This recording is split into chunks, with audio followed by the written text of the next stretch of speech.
وہ جو اقبال نے کبھی کہا تھا انگریزی تعلیم کے بارے میں، اقبال کہتے ہیں کہ لڑکیاں پڑھ رہی ہیں انگریزی، قوم نے ڈھونڈ لی فلاح کی راہ، روش مغربی ہے مد نظر، وضع مشرق کو جانتے ہیں گناہ۔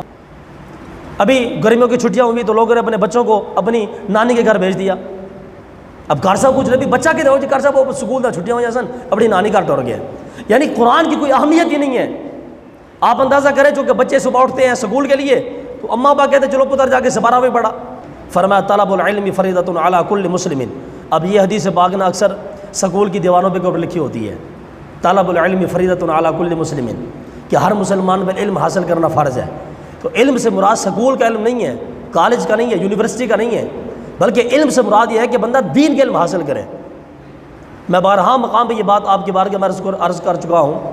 دیکھیں انگریزی کا علم حاصل کرنا، سکول پڑھانا، کالج میں پڑھانا، یونیورسٹی میں پڑھانا، یہ ایک روٹی روزی کا ذریعہ ہے، اصل دین نہیں ہے، اصل علم نہیں ہے۔ اصل علم وہ ہے کہ جو اللہ تعالیٰ نے اپنے مصطفیٰ کو اسلام کی صورت میں عطا فرمایا ہے، یہ اصل میں اصل علم ہے۔ اور رسول پاک علیہ السلام نے فرمایا تھا، نبی علیہ السلام نے فرمایا قرب قیامت ایک میری ایسی قوم بھی آئے گی وَتُعَلِّمَ لِغَيْرِ الدِّينِ، کہ لوگ دین کو چھوڑ دیں گے اور پتہ نہیں کس کس علم کے پیچھے پڑے ہوں گے۔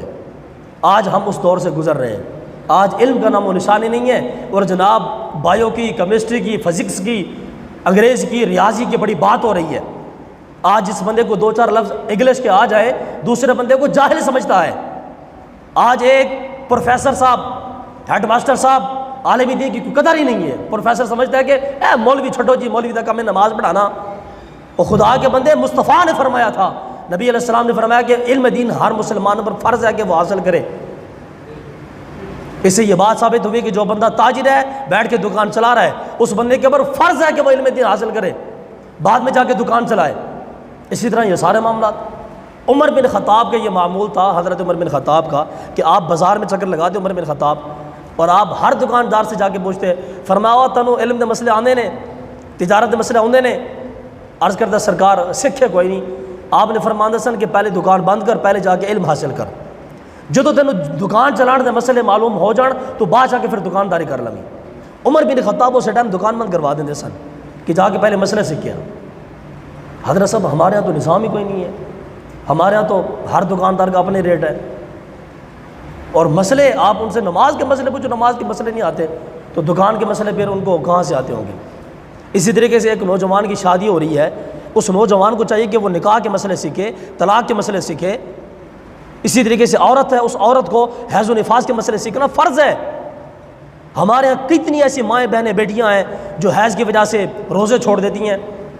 مطلب رمضان میں اگر کسی عورت کو کوئی خون کا معاملہ آ گیا تو روزہ چھوڑنے کی رخصت ہے، لیکن اس کی میں بعد میں قضا کرنا فرض ہے۔ لیکن ہماری کتنی ایسی مائیں بہنیں بیٹیاں ہیں جو رمضان میں اگر حیض کا معاملہ بن گیا، رمضان میں روزے چھوڑ دیتے، بعد میں قضا بھی کوئی نہیں کرتی، اس لیے کہ مسئلے کا پتہ نہیں ہے۔ تو عورت کے اوپر ہر طرح کا مسئلہ سیکھنا لازم ہے، اسی طرح سے مرد کے اوپر بھی مسئلہ سیکھنا لازم ہے۔ آج ہمارے ہاں مسلمانوں کا سارا رجحان انگریزی کی طرف ہو گیا ہے، بس اپنے بچوں کو سکول پڑھاؤ، سکول پڑھاؤ، سکول پڑھاؤ، دین کا اللہ ہی حافظ ہے۔ اور میں نے آپ کو شاید بتایا تھا، آپ کو معلوم بھی ہوگا کہ ہمارے ہاں لوگوں نے دین اسلام کی اتنا محتاج بنا دیا ہے کہ مدرسے کی گاڑی ایک بھی نہیں چلتی اور سکول کی 10 گاڑیاں چل رہی ہوتی ہیں۔ بچے جناب بھر بھر کے سکول جا رہے ہوتے ہیں، مدرسے بیچاروں کی ویران پڑے ہوئے۔ امام صاحب بیچارے اعلان کر کے تھا کہ خدا دے بندے اپنے بچوں نے بھیجو آگے تے سبارہ پڑھن۔ آج کا مسلمان، آج کے مسلمان عورت، آج کی ماں، آج کا باپ اپنے بچے کو سکول کے لیے کیسے تیار کرتی ہے؟ نہاتی ہے، وردی پہناتی ہے، ٹائی لگاتی ہے، تیل لگاتی ہے، سرما لگا کے پھر خود جا کے سکول چھوڑ کے آتے ہیں۔ ایک منٹ بھی بچے کو لیٹ نہیں ہونے دینا سکول سے۔ اور مدرسے کے لیے اگر بچہ مدرسے میں مہینہ گزر گیا نہیں آ رہا، پرواہ نہیں ہے۔ ابھی گرمیوں کی چھٹیاں ہوئی تو لوگوں نے اپنے بچوں کو اپنی نانی کے گھر بھیج دیا۔ اب گھر صاحب کچھ بھی بچہ کے ہو جی گھر صاحب وہ سکول تھا چھٹیاں ہوئی سن اپنی نانی گھر ٹور گیا، یعنی قرآن کی کوئی اہمیت ہی نہیں ہے۔ آپ اندازہ کریں جو کہ بچے صبح اٹھتے ہیں سکول کے لیے تو اماں ابا کہتے ہیں چلو پتر جا کے سپارہ بھی پڑھا۔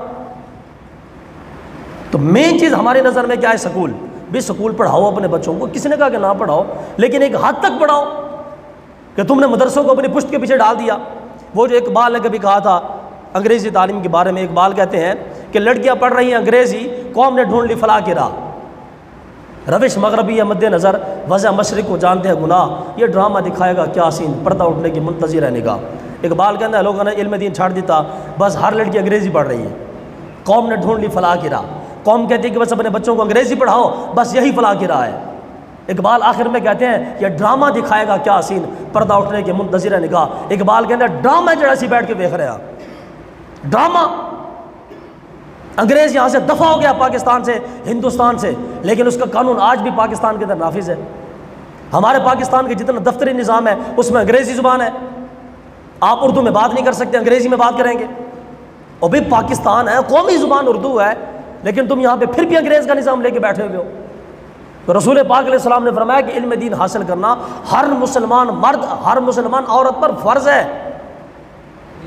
اگرچہ وہ دکاندار ہے، اگرچہ وہ ذمہ دار ہے، اگرچہ وہ ٹھیکیدار ہے، اگرچہ وہ امام صاحب ہے، اگرچہ وہ نمازی ہے، حاجی ہے، زکوٰۃ دینے والا ہے، روزہ رکھنے والا ہے، تو یہ مسائل کا علم حاصل کرنا فرض ہے۔